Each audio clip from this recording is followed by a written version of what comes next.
Hey everybody, welcome to this episode of the Disc Golf Answer. We're going to talk a little bit about our trip to Arizona, USDGJC. Cool. And the Next Generation Tour.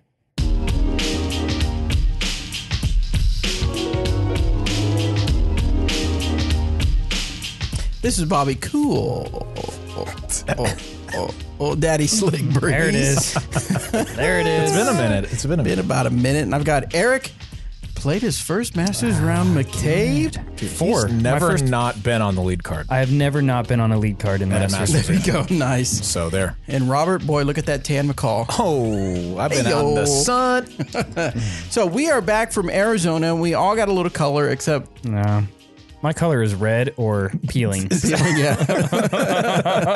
I wish, if you guys wouldn't be able to see it on the video anyway, but Bobby wore a hat all week and he's got a sweet tan, like back where the opening, back where the opening of his hat was. Yeah, it's powerful. That's wonderful. I wore enough sunblock that it wouldn't have changed anything anyway, which you have to out there. I forgot the second day. That's not good, Bobby. I was rubbing my ears and I was like, I forgot sunblock. That's not good, man. I put some on my face every day, but the last day out at Vista, I forgot my legs, and they are sunburned now. Like Which is fine. They do not feel the back of your legs were burnt. I think legs and arms, you can get away with that a little bit. But if your face and your ear, the top of your ears, if you don't get some sunblock on that, you're man, I feel bad for your future. Yeah. My legs felt awful for the next couple of days. I'm all right now. Yeah. So, Eric, how was it? Tell us, how was it playing your first Masters event? Well, it was pretty much like I expected. We all got forgotten about. And no, I'm just kidding, obviously. It was awesome. I got to play all 4 rounds with my good friend Shasta, who, spoiler alert, we ended up tying for second. He came out the gate swinging. He started out his first couple rounds playing really steady, consistent, just right down the middle golf.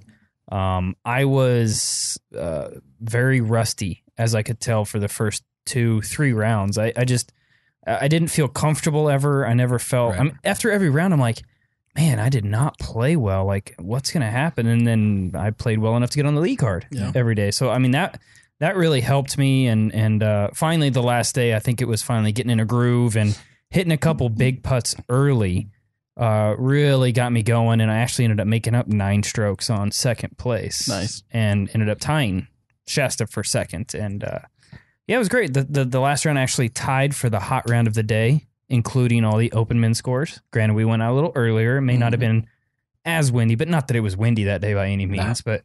ended up shooting 11 down 49 with about a 350-foot throw-in with a Disc Golf Answer Man stamped EMAC Truth. For the Eagle 2. For the Eagle 2. Sick. And I wanted to, unfortunately, I followed you a little bit, but then I had to catch up with some of the other players so I didn't get that on film.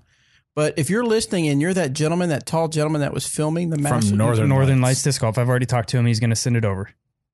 Alrighty then, never mind then. He's actually putting together, they drove straight home from Arizona to Minnesota. So they had when they got to Emporia, they still had 8-9 hours to go. Gosh. He's home now. They got home about midnight last night.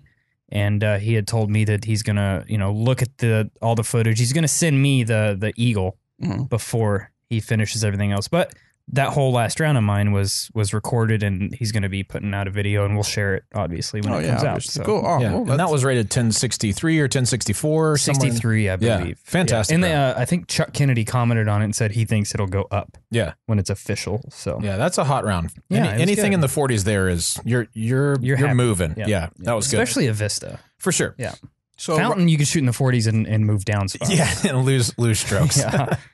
So Robert got to walk around with all our players out there, and we walked a lot of miles, man. We did, and we know that because we kept up with it on our watches. So we had a thing going with Jeremy. We said if we walked 25,000 steps in one day, that we could maybe talk him into having DD pay for a foot massage. But I think the closest I got was 18 or 19,000, and I think you hit.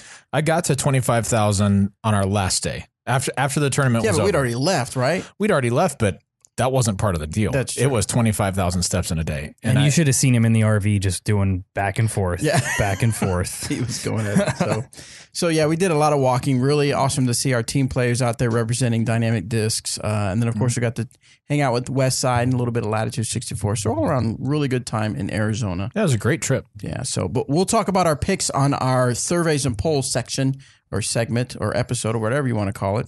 And to clear up some confusion, because some of you were asking on Facebook. So I had put out an episode where I had interviewed our team players while we were at a team dinner. And I put that episode out last Wednesday, and the site said it was episode 209, but on iTunes it said DGAM at Memorial. So some people were confused. Is this episode 209 or whatever? So I corrected it. You are now officially listening to episode 209. That was a special, bonus footage. Yeah, that was a special episode to kind of fill in the week while we were out and unable to answer questions. But I thought it turned out really good. It was really cool to hear from everybody about their anticipation for the event. So cool stuff. And lots of people there too. Yeah, how many ended up? We had 25, 26 people there. Lots of Team DD people, a few Team Westside people, a couple of DD employees. It was awesome. All around, super good. Cool. Well, we've got a lot of questions. We want to do a little bit of catching up. So let's just get right into the questions.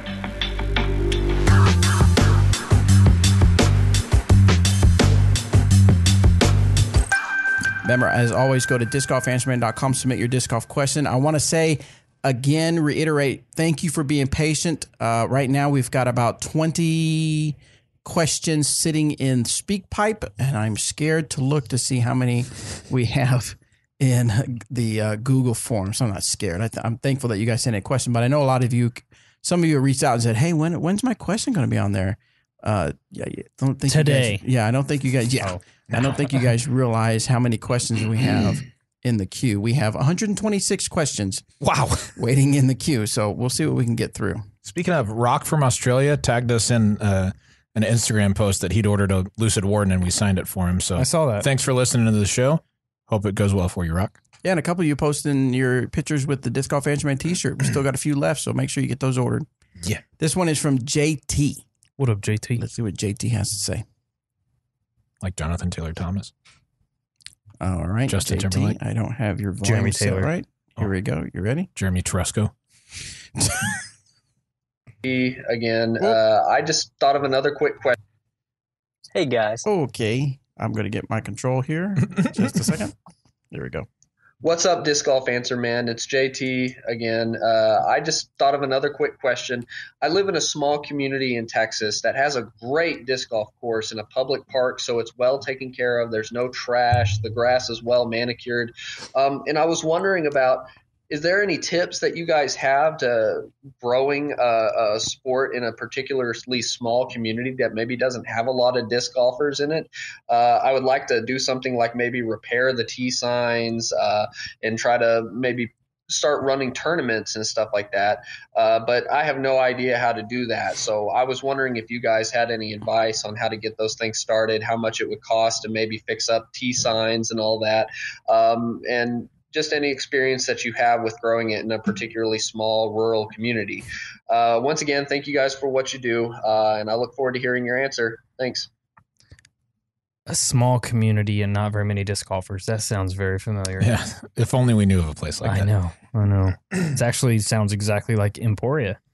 A few years ago, we didn't, granted now we have quite a few more disc golfers because we were able to get more courses in the ground. But to make that happen, it was really all about running events, clinics, leagues, getting something organized going, and kind of like you said, upgrading tee signs when you have the availability. And as far as a cost goes, it can vary. There's kind of a scale that, up and down. You can shoot an email over to us at coursesales@dynamicdiscs.com for a quote just on the tee signs. And the beautiful thing about our tee signs is we have spots on there where you can actually go into the community and sell sponsorship and put their logo on your tee signs, and that pretty much covers the cost of the tee signs. So, it's just kind of a good way to go out and fundraise and just clean up the course a little bit. It sounds an awful lot like Emporia. I mean, we have great manicured grass. The Parks Department really does a great job of taking care of the parks by mowing, trash, and all that good stuff. So that would be my recommendation to you. Yeah, Cool. and definitely getting some clinics going for sure. I mean, I'd say more important than upgrading the signs or even putting in more courses is just getting more people playing. the more people that you have involved, the more likely people will be to get in, like to want to do those improvements and things like that. So yeah, definitely run some clinics and things like that. Next one comes from Ben. Hey guys, I think it'd be great if you could talk about the most nerve-wracking shot of your careers in which you succeeded and fought through. And also, if you don't mind, talking about the worst shot of your career in which you were just extremely embarrassed and at this point hopefully is funny. Thanks so much. Dang. Yay. Trying to think of I'll go first on the first one. Yep. I need to think a minute on the failure. I've had so many. I just got to narrow it down to Quite one. the catalog of failures. The shot that comes to mind for me was at the 2008 Players Cup, the major. Barsby and I were battling the entire round, just back and forth. I went out to an early lead. I hit a big putt on hole 1, made a couple strokes up here and there, and then he kind of fought his way back. He made a huge putt on hole 16 to tie it. And I had a great shot on 17 to get the 1-stroke lead going into the final hole. And it was like this 350 turnover blind shot with OB pretty much everywhere. And I had a 1-stroke lead, and I knew I had to put it close because all this shot was for Greg was a big forehand. Mm-hmm. So I had to come up with the shot, and I remember thinking I have to put this close. And at the time, I remember reaching for a Z-Buzz and just putting it on that perfect angle, and it was just holding the corner.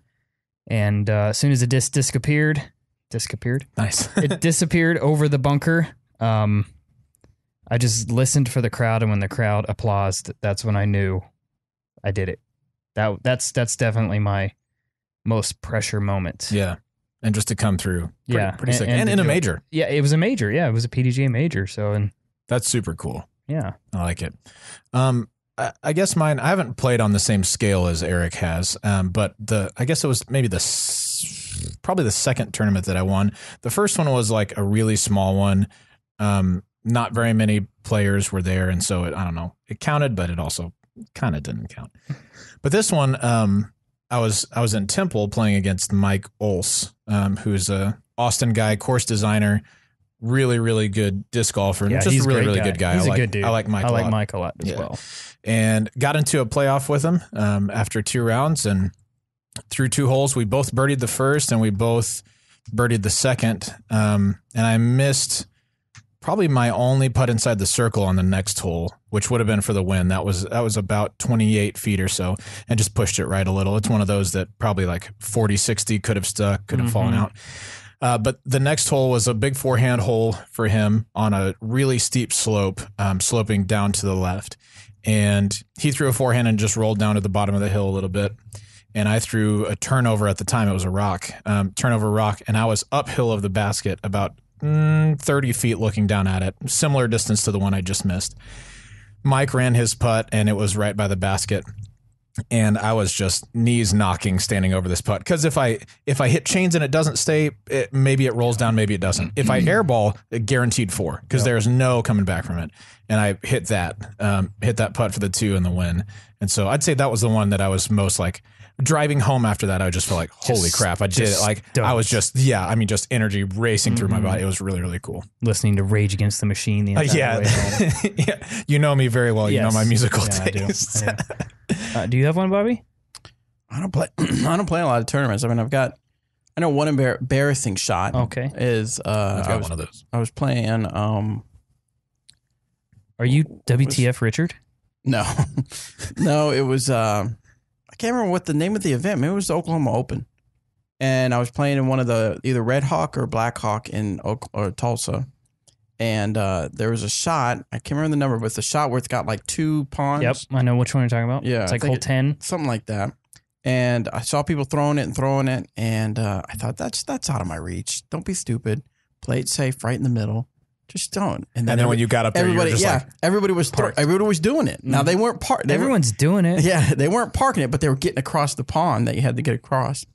And I thought, how can I lay up? Everybody else is doing it. Dang it. And so I thought, if I just grunt and just really power through it, I should be able to make it. In fact, I'll even turn my trespass over just a little bit so it'll do that nice S curve.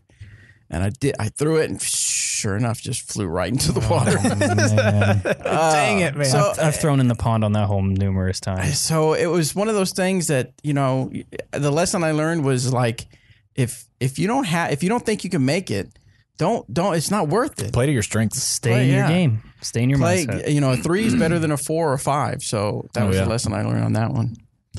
I do have one I thought of for my. I wouldn't say it was an embarrassing moment, but more of a letdown moment. Sure. Was Piney Woods a few years. I think Robert was there for this. We were on the final 9 together. Yep. And Bradley had a lead. Bradley Williams had the lead going into the final, and I was playing well in the final. I was making putts and all of us were shredding that back 9. Yeah, throwing some great shots, and actually, I think I played really well the final round to get to the final. That's right. Make up a few strokes, and we were tied. Bradley Williams and I were tied. I had Bradley Williams by 1 stroke going into the last hole of the final 9, which happens to be the huge pyramid elevated basket that I'm sure majority of you have seen pictures of or maybe even played. I remember thinking to myself, I just put this close and we should be good. Bradley's shot was relatively close, gave himself a putt. I put mine about the same distance, I would say. And all I had to do was make that putt from the bottom, little uphill, maybe 20-footer, 25-footer, but it was uphill and there was a little breeze. If you haven't seen it, it's a scary putt. It is a scary putt because if you miss, you've got the same putt that you just missed, if not farther. Yeah. And all I had to do was make this putt, and I think I chained to left side, and that's right. And it just fell out, and then Bradley hit his putt to tie me, and then I ended up losing in a playoff to Bradley, but. So that was one of my moments that I kind of kicked myself for quite some time, but I did get revenge, and I came back the following year and won the tournament, which was great because all I ever wanted to do was get my name on that rock. Dude, I still want to get my name on that rock. All I ever wanted to do. So. On 18's green on Dogwood, there's this just stone that has the previous Piney Woods champions names. Yeah. Pretty cool stuff. I really like that. Yeah. And all I wanted to do was get my name on it, and then I had the opportunity and I failed, but then I came back and got it. But nice. But that is definitely my moment that comes to mind. For sure. Mine we've talked about before. Winter warm up. I was chasing down Kyle Webster. I just birdied 6 in a row, starting to catch fire, and wasn't feeling confident on my Anheuser's. So on what was 17 at Lake Louisville, now it's some other number. I just threw low hyzer. I was like 100 out. Tried to kind of half run a jump putt, but it just caught on my fingers and it wobbled out to like 30. So, unlike mine, Roberts is on video. Yeah, you can see it anytime you want.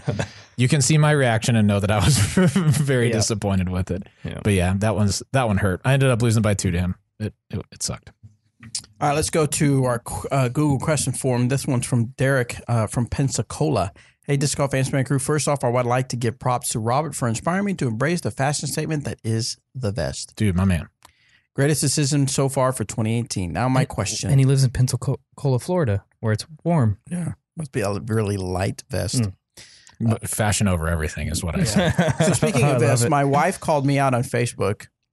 And I know Eric has seen it because he gave it the little laugh emoji. All right. Little laugh reaction. What did it say? Which one? So it was a question, or it was the picture I posted of Eric on his drive, and it had Rambo holding. Oh, yes. That one. Yes. And I said something about this is how I felt on the last day. Yeah. And Joseph Lowe said, is this back from your bouncer days? Because back when I was in the Marine Corps, I was a bouncer at a couple of clubs.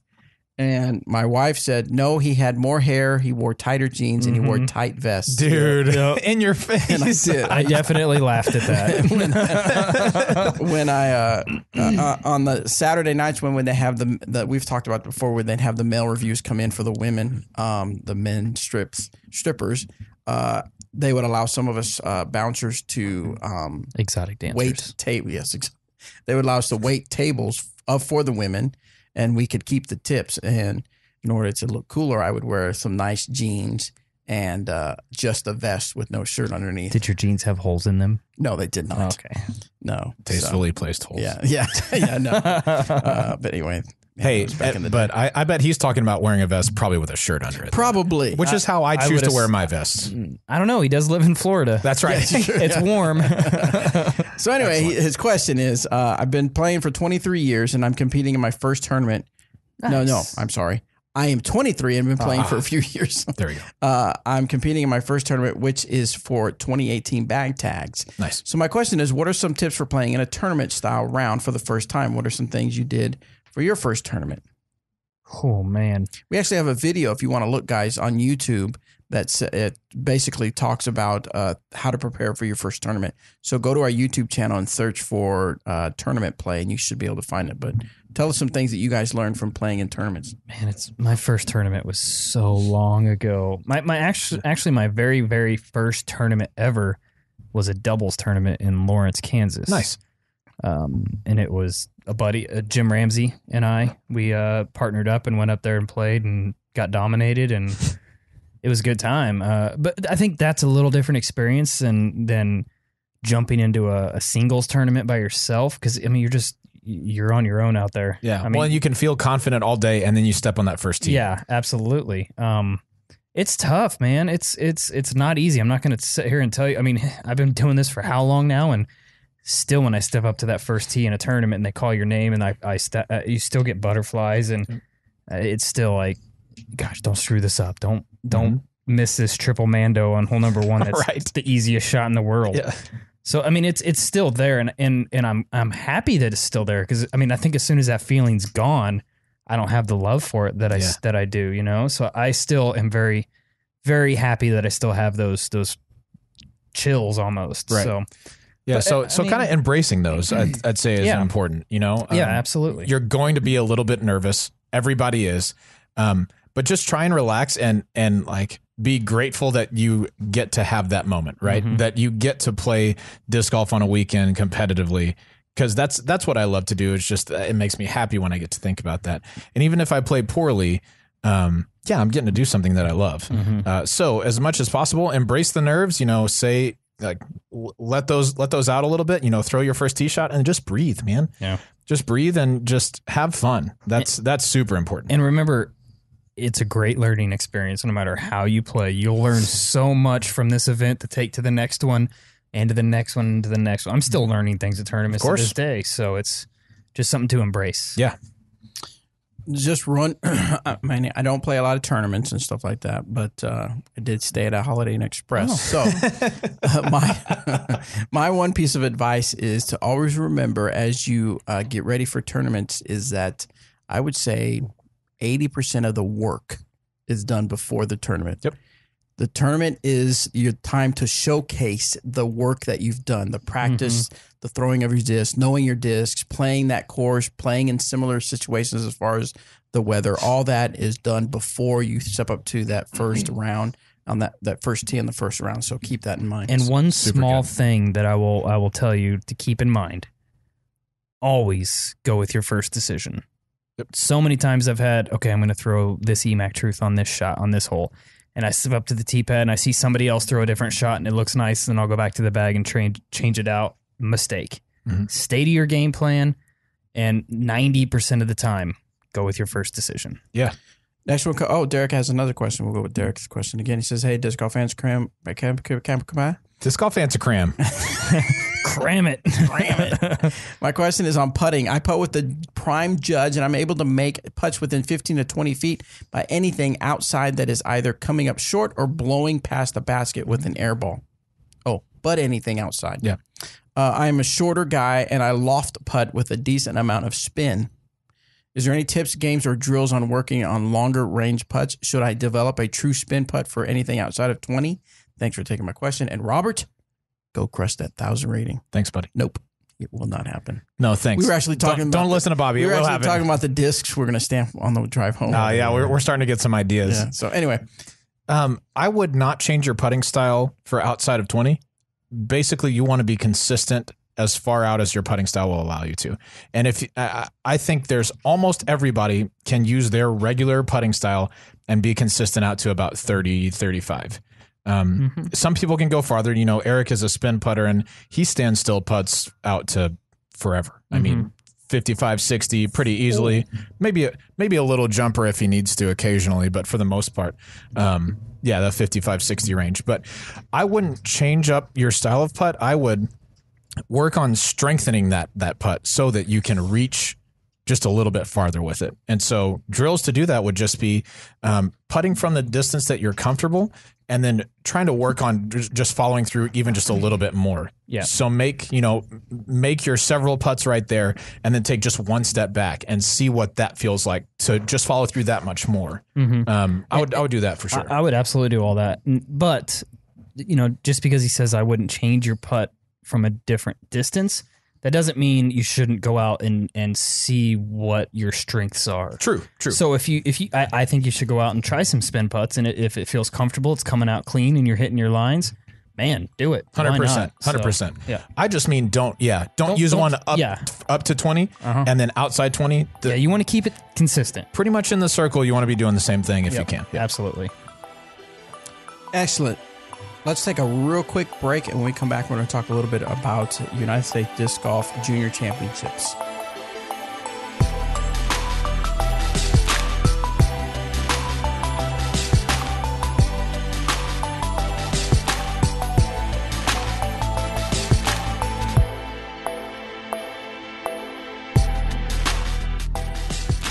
Okay, so big things are happening in the juniors division for disc golf. One of the big things that's happening is here in Emporia, Kansas, for the next 3 years, and of course, we're working to have it here beyond that, to infinity and beyond.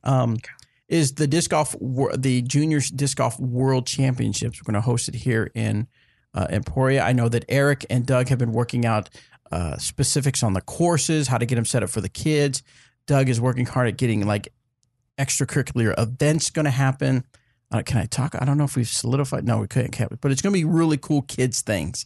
I know he's working on a lot of things so that when the kids come out, they'll have some fun playing disc golf, but they're also going to have some fun doing some things here in Emporia. So it's going to be really cool. And if you've been to GBO, think that sort of environment, but tailored toward juniors. And if you've been to one of our events, you know that we'll pull out all the stops all the time, above and beyond, and that's what we plan on doing for junior. A lot of the bars will have Kool-Aid on tap. Season, on tap, yeah, no. That's right. No, just kidding. But there will be a lot of things for kids to do.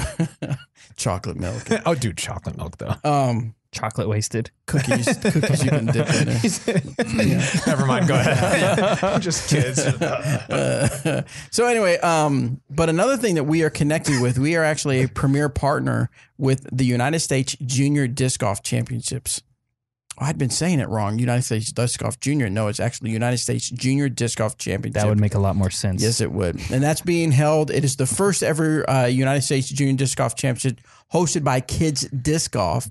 The event takes place August 3rd through 5th.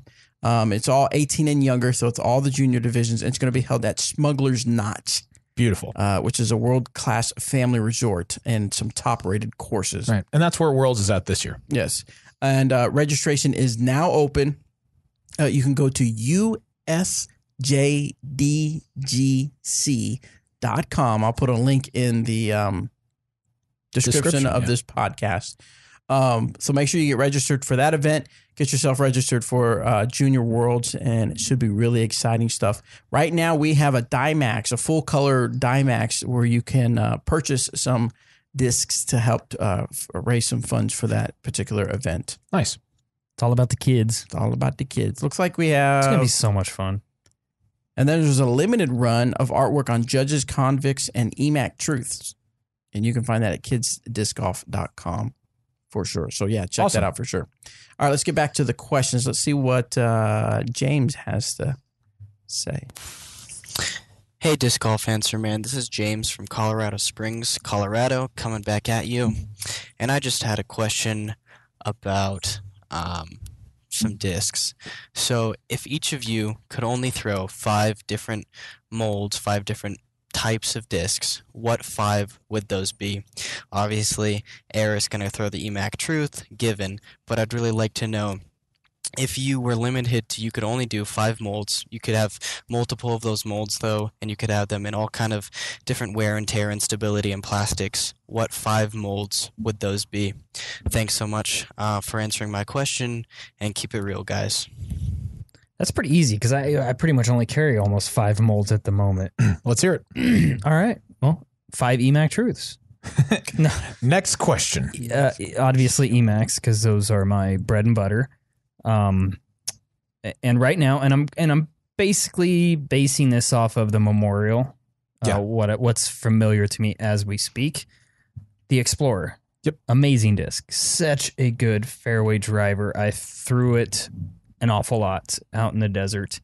Enforcer. Yep. The Lucid and the Bios are just, oh man, simply amazing. It's just so predictable. Absolutely love that disc. Mercy for putting, because I'm back on Mercies this year, and it's been working out pretty well for me. Mm-hmm. So that I guess that would be my putt and thrower. Mm-hmm. And then the fifth disc the fifth mold is a disc that is new. I'm super excited about it. It is, oh man, I don't know. It's probably one of the longest flying, fastest, easiest discs that I've thrown in a very long time, and that's the Ballista Pro. Yep. The Opto Ballista Pros. They've got a huge dome to them, which I love. I love the dome. And I can just absolutely mash on that thing, and I know what it's going to do. I can't say enough good things about the Ballista Pro. Yep. You picked 3 of my 5 for sure. I would go with Enforcers. I've really been liking the Lucid Enforcer lately, just for brand new, overstable out of the box, trusted in the wind, trusted on forehands, things like that. And then Bio Enforcers, I like to carry in different stages of wear. I think I prefer them to the Defender because they fit my arm speed just a little bit better. People who throw a little faster than me will really like the Defender a lot. I just find that I can get more controllable finishes out of the Enforcer for myself. Yep. So Enforcer would be my fast one. I think I would keep a Criminal in there, a Criminal or 2. I really, really like the Criminal. I like you throw it well. I like it. Yeah, I've like forcing it over on Anheuser and letting it come back. Like just throwing it on just pure Heiser flat shots that finish left, or forehands. I love it for forehands as well. Then when we get to fairways, yeah, the Explorer would be my disc of choice as well. I've got an Opto one in the bag right now, and then I've got one of the special edition Gold X ones, and they're both just really, really good. Super versatile, resistant to torque at high speeds, but not a crazy finish, just kind of gradual finish either way. Love that. And then EMAC Truth is my mid-range of choice. I carry 3 or 4 of those right now. I can't remember which. And then Warden. I mean, if you've listened to the show ever, you know how much I love the Warden. I love it for putting. I love it for throwing. Yep, those would be my 5. I mean, I carry like 5 EMAC Truths, but I think I only threw 1. Yeah, the Disc Golf Answer Man one. Gosh, that thing is It's super good. It does well for you. It's magic. Yes. Bobby? I would go with, if I had to have only 5 mold, Trespass for my distance driver, a Renegade, just for something with that's a little. That's something new, right? What to the bag? Fairly. I mean, fairly new. I remember you threw. I think it was Denise's out in. Yes, when we were we were playing Vista, and I didn't bring my bag, and Denise let me borrow some of her backup Renegade and EMAC Truth. Oh, you had that throw in though. I know That was sick. How Well, like 130, 150. Yeah. It was a nice distance for a throw in for sure. So I would do the Trespass and a Renegade because the Renegade has a little more turn than Trespass for me. Then I would go with an EMAC Truth and a Suspect for my mid ranges, and then of course the Deputy for my putter. Nice. You do love. I think that would be a good roundabout. Yeah, that's a good bag. That's a good solid bag. Yeah, for sure. Cool. Next one comes from Rock. Let's see what Rock has. Nice. G'day, guys. This is Rock here again. Just another question. If you needed to find a fairway / control driver that was a slight bit more meaty than your max weight Lucid Convict, where would you be looking in the Trilogy lineup? I'm a big fan of the Convict, but it gets really windy over here in Western Australia. It gets really windy. And I'm just looking for something a little bit meatier than the Convict. Cheers, boy. Really windy. Do you think his doors go flying open like ours just today, did? it's funny, brother, because today I was listening to the news on my way to grab some lunch. 45-mile-an-hour wind, sustained, like not just a gust, like sustained. They were talking about they've already got a couple of semis blown over because of the wind. on the sucks, highway. man. So yeah, And a lot of recycle bins have fallen over, and my yard was full of my neighbor's recyclables at lunch. So I bet that you was cool. I put our garbage out this morning. I bet you that's tipped over. Just as much a tragedy as the. It is. It is. I had to get out there and pick it up in the wind. So anyway, so it's very windy here in Kansas. So what do you guys think about it? Except for I would think one of two discs. An Explorer that just came out. Yes. It's going to be a little bit more overstable than a Convict. Yes. And then the other one I would suggest would be a Felon, depending on how overstable and how much headwind that you actually have. So if the Explorer isn't quite cutting it, then the Felon absolutely will. Mm-hmm. I might suggest too a Culverin from Latitude Culverin's 64. Similar speed profile to a Convict, but less high speed turn, more just kind of straight, and then I think a similar fade to the Convict. Yeah. So yeah, amongst those three, I think you'd find. I would say the good. Explorer would be. It's just so good. It is. Everybody needs one of those in their bag. It's a bit Absolutely slower do. than the Convict, a bit, but you can throw it just about as far because of the glide that it has. It's great. Every time I threw it this weekend, I mean, out of the hand, I knew it, like on 18 at Vista. Yep. Within seconds of it releasing out of my hand, I knew it was a good shot. Right. Well, and it's that shot's like 375, 380, and just clean hyzer. No big deal. And it just, oh man. Gosh, I Sit can't soft. get over how good that disc is. It's good. Excellent. There you go. Next one comes from.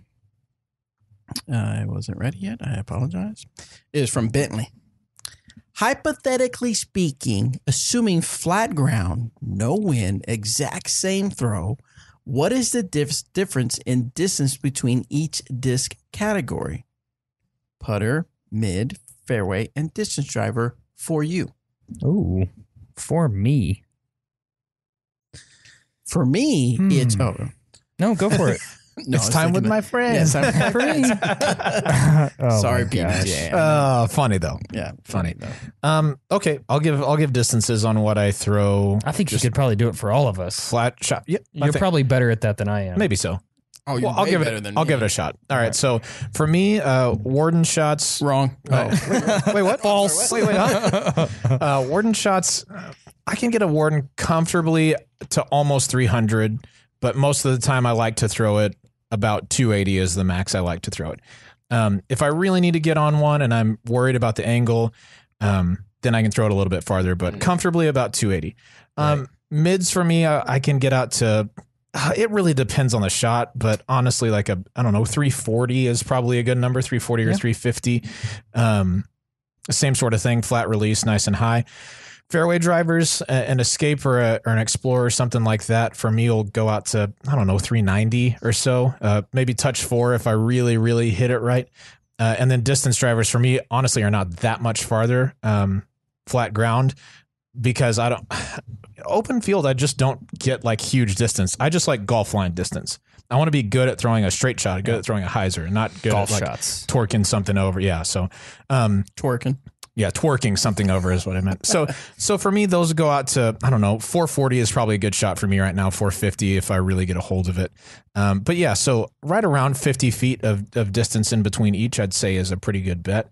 You can basically take those numbers and add, I'd say our putters are about the same, 280 to 300 for Eric. Eric can throw a mid-range farther than me for sure, probably 370, 380.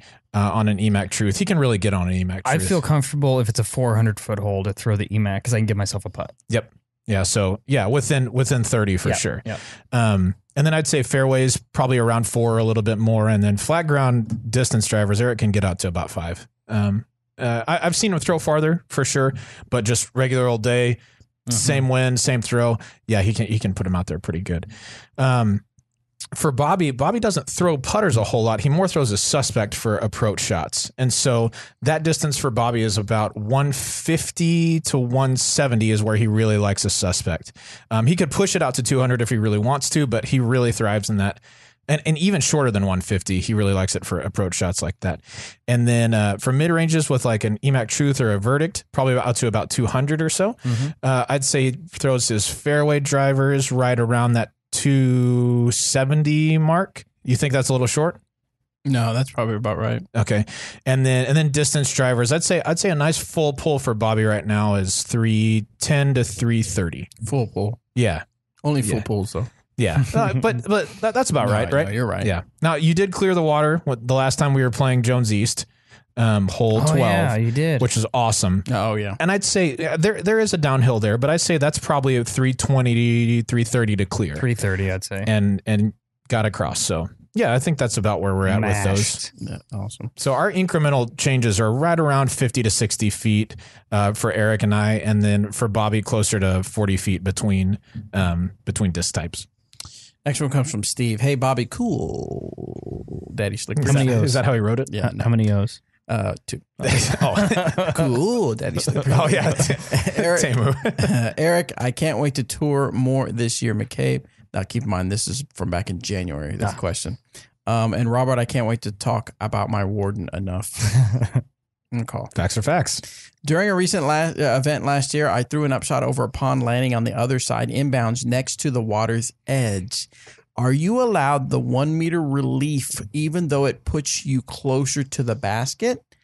2 players on the car said no, but they told me I could go back on the other side of the pond. I made the putt from the original lie. Yes. You can absolutely take your meter in even if it's toward the basket. Correct. Yep. It's just straight in. Yep. 1 meter. There's really no discussion. That's just that's the end of it. Yeah.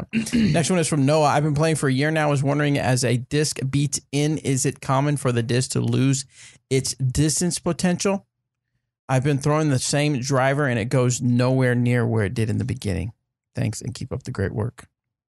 Probably just getting beat in.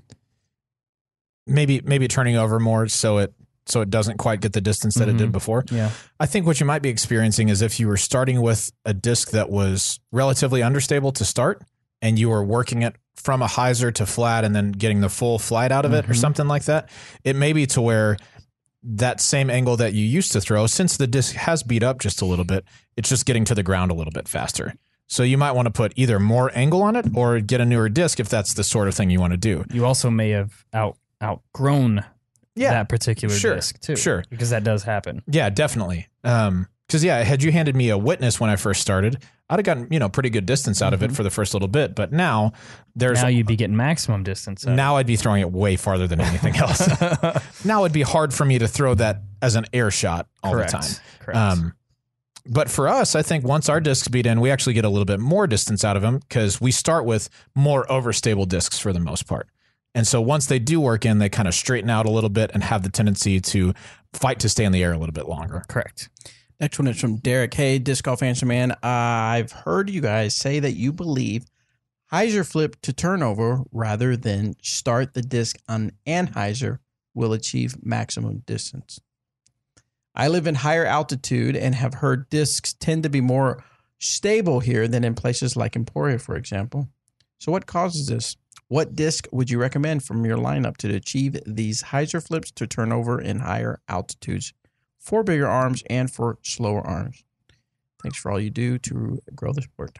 For big arms, I would think maybe a trespass would be a good choice there for a nice hyzer flip. Granted, depending on what altitude you're at, I know I've played at Snow Bowl, I think it was called in Flagstaff. It was pretty high elevation. And I was throwing like my roller discs as my straight flyers. Right. I didn't even consider turning to the right. So it really depends on your elevation and your arm speed. But I think a trespass would be a good choice there, and maybe even a renegade for a slightly slower arm speed. Those are the two I'd say. Well, what do you think? What causes it? Just the difference in air, like the pressure or air pressure? Yeah. Let's call that one guy. Dean from Amsterdam? No, the science guy. Bill Nye, the science guy. Nye, the science guy. I don't know. I don't know what causes it, but thinner air. Yeah, I think so. But also, you might try and escape as well. Escape's a good choice. In general, disking down a little bit in elevation isn't a bad idea, just because they're a little bit easier to control. At elevation, an escape would be an amazing straight flying disc. Oh, yes. Yeah. Alex wants to know what your go-to outfit is when playing a tournament. Look good, play good, right, Robert? That is exactly right. Yeah.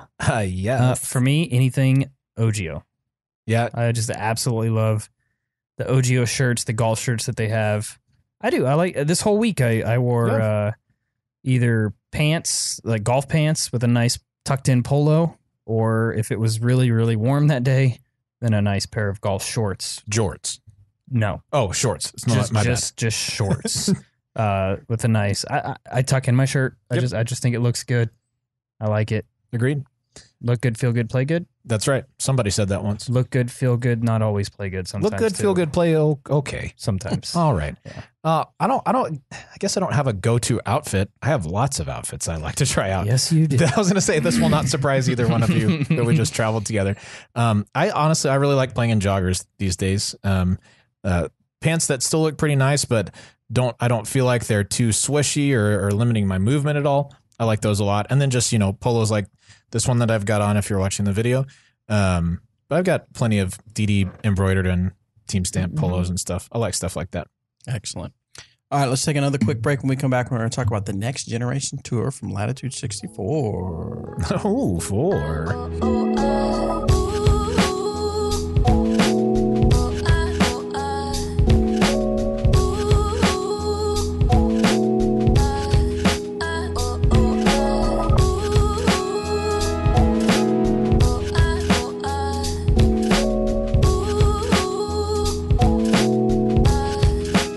This is going to be the second year for the Next Generation Tour. This is something that Latitude 64 put together, and it is a amateur tour. It's a tour for amateur disc golfers. That's kind of the big thing, because you have a lot of these pros that have the National Tour, the Disc Golf Pro Tour. At one time, they had the Disc Golf World Tour. There wasn't National Tour one day. Back in the day. Did you say that one? Yeah. Oh. But the amateur really didn't have a tour. They had just, go play events and stuff like that. So Latitude 64, with the help of David Fehlberg and Cynthia Whitaker, and then, of course, Pat Govang. They put together the Next Generation Tour, and the registration has opened. I don't know much. I'll be totally honest with you. I don't know a whole lot about how registration works. I don't have the information other than you just go out there and you plug in your regional information. Qualifiers. There's I'm looking at different. There's West Coast, Mountain West, Mountain East, and different places where you go to play. But definitely want to go out to nextgendiscgolf.com and you can get a lot more information about the event. Yeah, Last year the winner won a car. So think about that. And they're giving away another car this year, but they have not said what it was. In fact, at Arizona, the same car. He has to give it back. Hope you enjoyed it. They had a table set up in Arizona at the end of the event, and they had a little contest where if you guessed, you have to guess what car is in the picture, and it has like a car cover over it. You have a chance to win a Zuka cart. You have to guess how many pennies are inside the car. Yeah. God, can you imagine putting all those pennies? Was it an RV? No, it was not that big. Smashbox TV actually aired the event last year. So, and last year it was in Arizona at Fountain Hills. Yes. No, it wasn't Smash. It was the Disc Golf Guy, right? It was a disc golf. Disc Golf Guy production. So I mean, come on, it's really the same thing, am I right? I don't know. Johnny V, you're dead Johnny. To me. So just for some quick information to get out there's different divisions. There's the Gladiators or the blue division where you have to be 935 plus rated. The Knights or white division has to be 935 to 900. The Saints or the red division, you have to be less than 900 rated. So these are definitely for the amateur division. Nice. That sounds new to this year. Is that? I think they just did one division last year. They just did one. Yeah, having divisions I think is really good for that. Cool. And so it's the same sort of thing that we're doing with the U.S. Amateur Match Play Championship. You'll do a local qualifier, then a regional qualifier, and then move on to the national championship, all that stuff. And I do know that the regional qualifier for our region is here in Emporia this year. Yeah. Pretty cool. You get Players Pack where you get an exclusive Ceric Gold Burst Glow White. I'm all about that life. Oh, yeah, you'll have one of those for sure. An exclusive first run Ballista Pro Gold Burst. Also all about that life. Yeah. And then a voucher to Latitude 64 Customs. Nice. Also all about that life. You have lots of those. Can I sign up? No. Oh. You're just barely over the ratings threshold. Darn it. Just one too many pro tournaments. Darn it. So, one too many. Yeah, that's right. Entry fee is $48. Looks like a standard Next Generation qualifier entry fee is $48. So definitely something you want to look into. It is so worth it. For sure. If there's one in your area, absolutely worth it. And if there's not, contact them about running one. Yeah, absolutely. Absolutely. NextGenDiscGolf.com. Sweet. All right, back to the question. This one's from Chad. What's up, Disc Golf Answer Men? My name is Chad Davis, coming to you from Chester, Virginia, right outside of Richmond, Virginia this morning. I have 2 questions for you all. The very first one, I've been working hard for the past 2 years, and I'm very excited to say I have reached 400 feet on the disc golf course. It's a big day. Nice. I'm excited. It's a long way. It's been a lot of work, but I have found that is a comfortable distance for me. I can get over that. However, that's kind of comfortable, and it's landed me in the world of the big rim distance driver. Having a little bit of issues learning them, though. I have tried different things. I've worked with them in the field. I've thrown them. And while nose angle isn't the hardest thing, I'm not having a hard time with them skying out or anything like that, like I know some people do. But I'm having a difficult time learning how they cut through the air and how they will land on the ground and all that kind of stuff. Just kind of how they fly. It's a new flight. It's very different from a fairway driver. And just wondering if there's any drills or tips that you all have that can help me out. It would be so appreciated. The second thing, question that I have for you all is, well done, Chad. I mean, Yeah, good for you, bud. anytime that you get to change that first number is always awesome. Pretty nice. It's always good. Honestly, there's not really a whole lot of drills or anything like that. It's just a matter of getting to a field and throwing them and then figuring out what they do for you. Because high-speed drivers are going to fly different for every single person depending on their arm speed. One thing I have noticed in my game, it depends on the disc and the high speed. If it's a Ballista versus a Ballista Pro, the Ballistas, I do still bag a couple Ballistas, the Snowline ones, and I have to put a little bit more hyzer on those so they don't just kind of turn and cut right into the ground. So the bigger the rim, the more angle sensitive it's going to be, for me at least. And a disc like the Ballista Pro, I can throw out there relatively flat and 80 to 90% power, and I'm confident that if it turns right, it's going to fade back no matter what. So it's really just about getting out there and figuring out, step one, which one feels the best in your hand. Feels the best in your hand, and then which one flies the best as well. So both of those are kind of a step 1 and 2. Yeah. And once you get into wider rim drivers, they're going to be spinning faster than the discs that you're used to. And anytime a disc spins faster, that means it has greater distance potential. But that also, I mean, it's high risk, high reward at that point. You know, you might be able to get some more distance out of it, but it's a little bit more touchy on the angles on which you can throw it. And so, yeah, there's not really a drill or anything like that. The only thing you can do is just get out in the field and throw those on all sorts of angles, learn those angles, and then integrate those into your game on the course. Film it. Next one is from Jake. He's got a second part of his question. He's got a second part to his question from Chad. It's really for Robert Hare of a Renaissance Sculptor McCall, and it is about the local church. I am a pastor to middle school and high school students, been working hard to grow disc golf. But I was wondering, during your time in the local church, did you do anything that was successful, or do you have any ideas that might make it a successful growth in the local church? Thank you guys so much. Love the show. Keep on doing it. Programming wise, I didn't really do much as far as growing disc golf specifically, like with a program or anything, but I just took kids out to play all the time.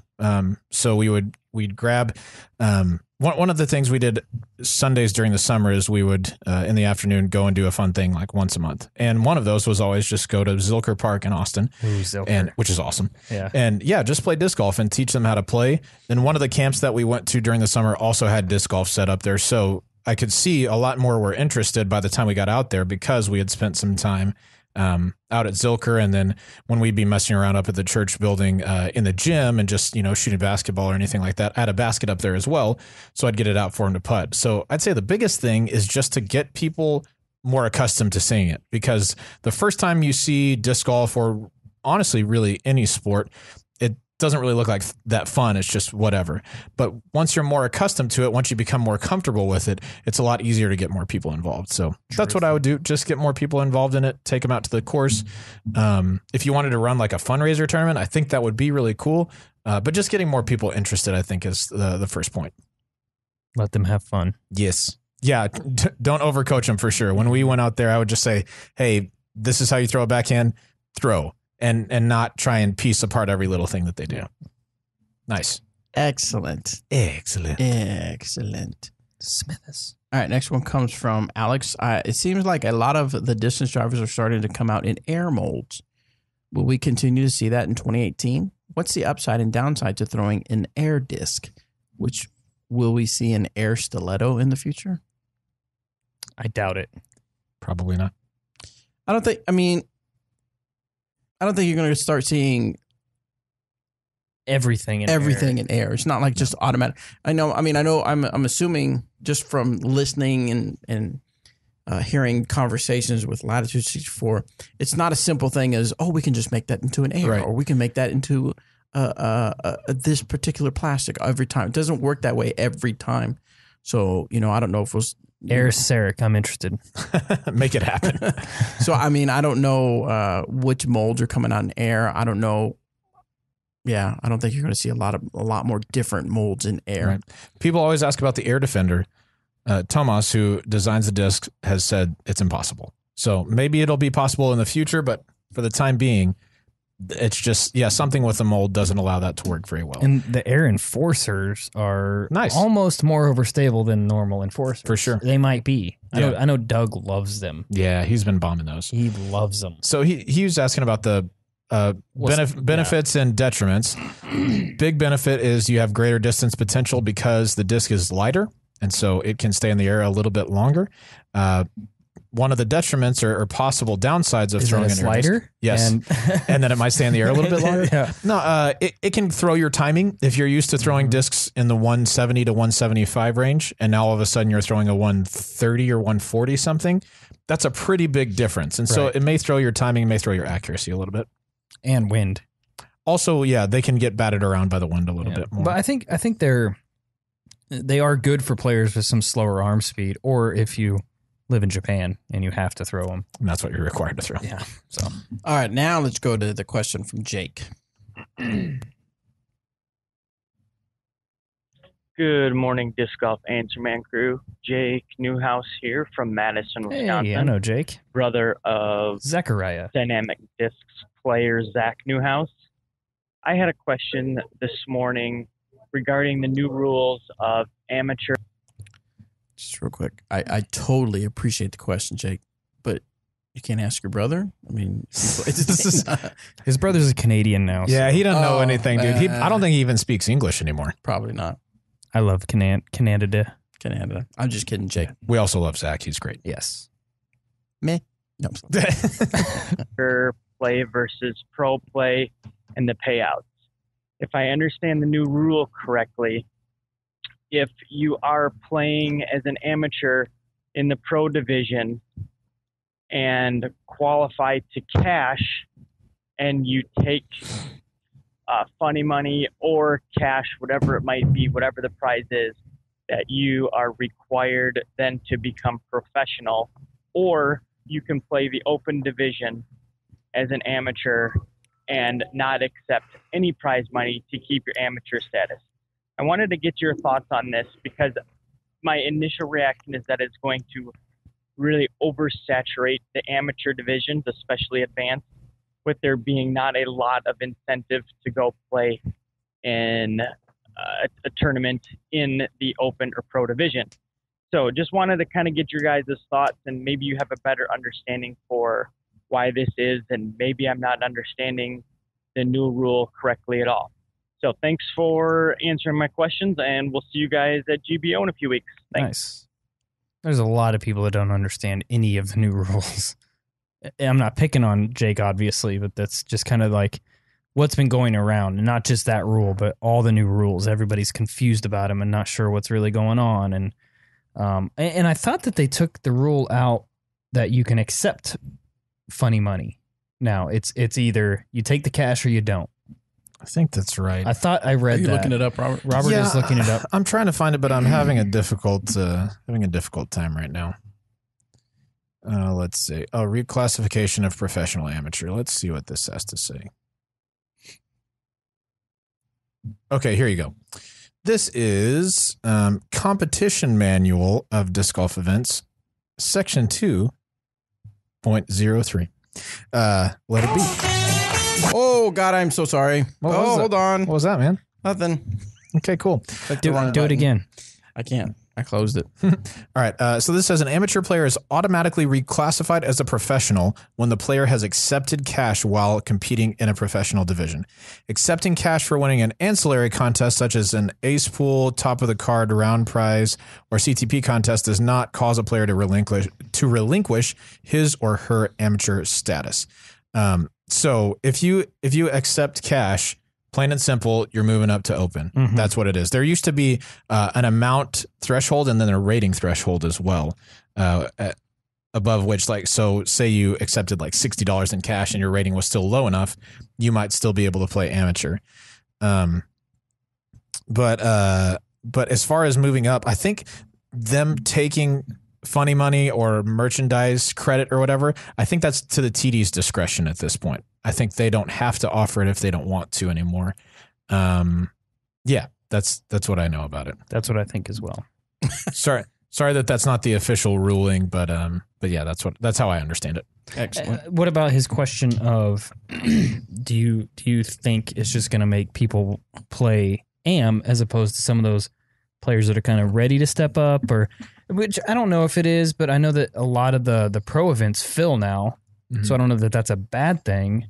And a lot of like our events, like the two 1-dayers that we run, like Monkey Island Open coming up, some of the better advanced players have the advantage to play both because advanced is on one day, pro is on the next. Sure. I don't know if it'll affect where they play quite as much. I know there are not a ton of amateur players who play in open and cash. True. Repetitively. Yeah. Now, some of them do, and then they're like, well, I'm going to hold off because of AM Worlds because they want to maintain their amateur status. Yes. But for the most part, I think this is a very small number of people that we're talking about. Agreed. Excellent. We got one question. Time for one more question, and we'll take this one from Taylor. Hello, Bob. I'd like to add 100 or maybe 150 feet to my drive. So let's talk flay numbers. Oh, gosh. Just kidding, guys. I was like, what is this? I'm looking for some help with distance control, though. On shorter approaches, I'm having good luck using an abbreviated reach back. So basically, I just throw full speed for all my approaches, but only starting at my right shoulder or the middle of my chest or my back shoulder if it's a bit farther of an approach. So basically, I know if I can only throw 120 feet from the middle of my chest, I won't blow 50 feet past the hole if I only reach back that far. Where I'm having trouble is on my drives. With one step and a throw, usually with my CAC Z, I get around 185 feet or so.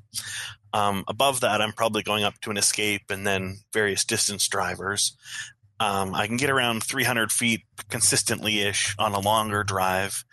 But I'm having trouble in between.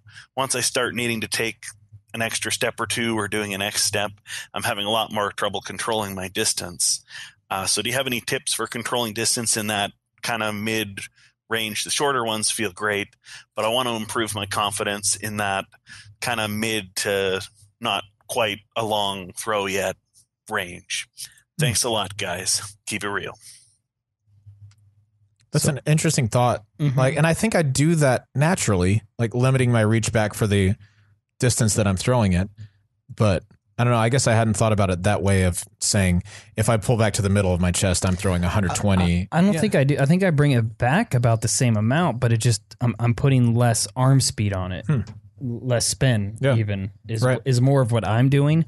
I like to keep everything as much consistent as I possibly can as far as how far I bring the disc back, the angle I'm bringing it through. I like to keep everything as consistent as possible. It just helps for better play, in my opinion.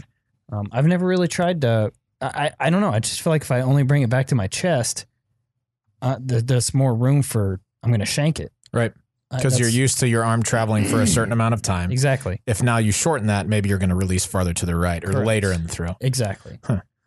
I think if you're having trouble controlling distance, and that when you need to step up to one or two steps or an X step or something like that, it's messing with your accuracy. Yes. Honestly, the only thing you can do is just practice. Field. Right? Yeah, I mean, get out in a field, film yourself throwing with your one step, right? If that's what you feel comfortable with, Film yourself throwing that, and then film yourself throwing an X step, and see how similar those look. Because ideally, your one step should look like the end of your X step. Correct. That's what they, in general, that's what it should look like. And so filming yourself will help quite a bit in that. And then if you're needing to reach back farther to get a little bit more distance, then the best thing that you can do is do that incrementally. And if you're already used to adjusting the amount that you reach back, then just reach back, an inch or two farther this time and try throwing that way. An inch or two farther the next time and try throwing that way until you reach the point where you feel really inconsistent. Once you're at that point, that's when you can practice that distance more than anything else. Yeah. Definitely get in the field, though. Very important.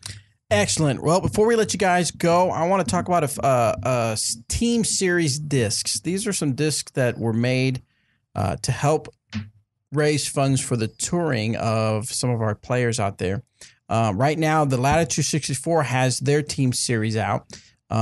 Right there is for Devin Owens. He has the Latitude 64 Opto X Sparkle River. Now, Opto X is a newer plastic that Latitude 64 has come up with. What do you guys know about the X? What is it that makes it a little bit different? Stiffer, more stable. That's correct. So whatever disc you have, like if you have the River, it's just going to be a little more stable. Yeah. Okay. I actually threw one of Devin's Opto X Rivers while we were in Arizona. I threw the River and the Saint Pro as well. Same. And it's interesting, if you've thrown the River before, for me, it's a hyzer flip up to flat and then ride to the right for the most part. And so this one I put on the same sort of hyzer I would put on an Opto River, and it stood up to flat, but less than I thought. And then when it finished, it didn't finish hard left. It just kind of stayed straight and just barely faded left. It was a really, really interesting and cool flight. And if you're a person who loves the River, and you love that mold, having a more overstable version of it will be excellent. Yeah. And the Saint Pro, for me, for all you Saint Pro lovers out there that know which disc I'm talking about, the very, very first runs that came out, the Deco Die ones that had the cool design on it, matte white, super domey. That's what it reminded me of. That's the stability that it reminded me of. Yeah, they're really, really super nice. Yeah. And you can look forward to some Team DD versions of those soon. You can go ahead. Well, first, let me go through the run-up real quick. So Devin Owens has the Opto X Sparkle River. Johnny McRae has the Opto X Saint Pro, which you guys talked about. Right. Dave Fehlberg has the Opto X Moonshine Triple X. Beef. Which is a beefy disc, right? It's already beefy, so I can only imagine how beefy that I threw that one is. too. Did you? It's just ridiculous. Just well, if that's what you need, you got it. Absolutely. And then the for Bobby Music, we have the Latitude 64 Zero Medium Moonshine Burst Scenus. Say that like I can't. Fast. Latitude 64 Zero Medium Moonshine Burst Scenus Bobby Music Team Series. Hey, that was super good. I'm impressed. I gotta admit, I mean, all the stamps are cool, but I really like Bobby Music with that DJ looking like. I think that was pretty I cool. like Bobby. He's a good dude. He's a really good. I got to hang out. Too. I of course seen him and said hi.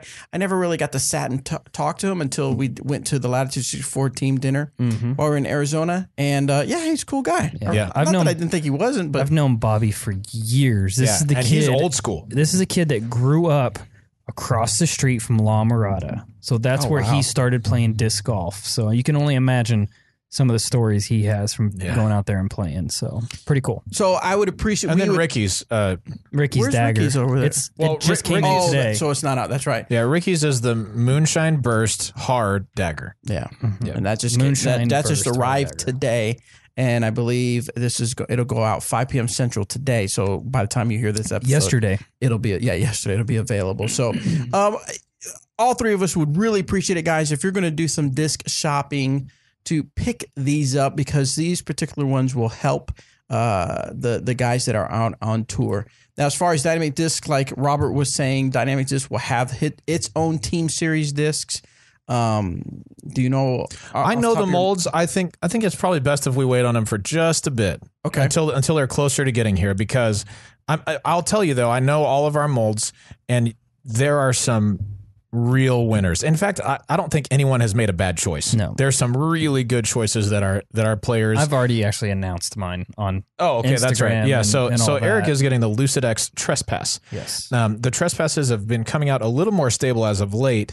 And so for people, who have at a higher arm speed like Eric or like some of, the touring pros out there, they're really going to find some use in that Lucid X Trespass for shots that are even a little bit more overstable than the Trespass, where right now it rides to the right for a long time. Maybe it stands up to flat and just barely rides to the right, or maybe holds straight. I feel like it's going to fly like similar to a Bio Defender, Bio Enforcer. Yeah, that's kind of worked in a little bit. But stay like that, not beat in super quick. And yeah, so I'm hoping that they come out with a little bit of dome and I'm just so excited. Right. Yes. We've got a couple of other Lucid X discs. So the Felon will be coming out for Eric Oakley. Everyone who follows Eric knows that he loves the Felon. He threw it all over the place this weekend. Very well as well. I mean, he throws that thing well. Yeah, super that well. Forehand is stupid. Yep. And then our other Lucid X disc, Paige Pierce will be getting the Lucid X Convict. That's a obvious one, but it's going to be a good one as well. I think that's going to be really good because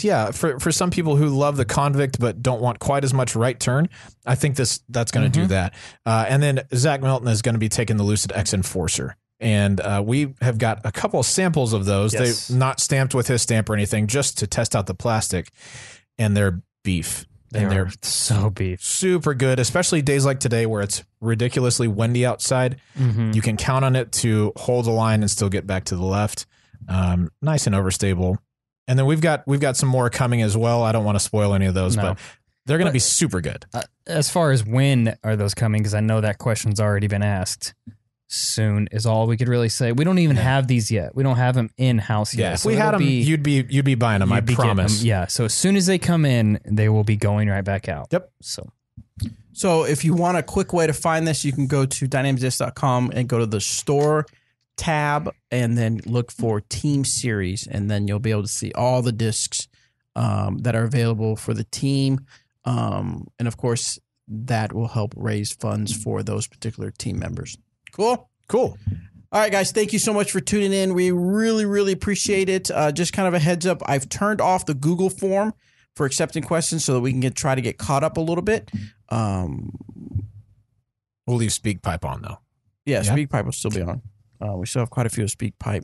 That's it. Make sure you are subscribed on your favorite podcast app or wherever you listen to podcasts so that Spotify, make sure you follow us on Spotify.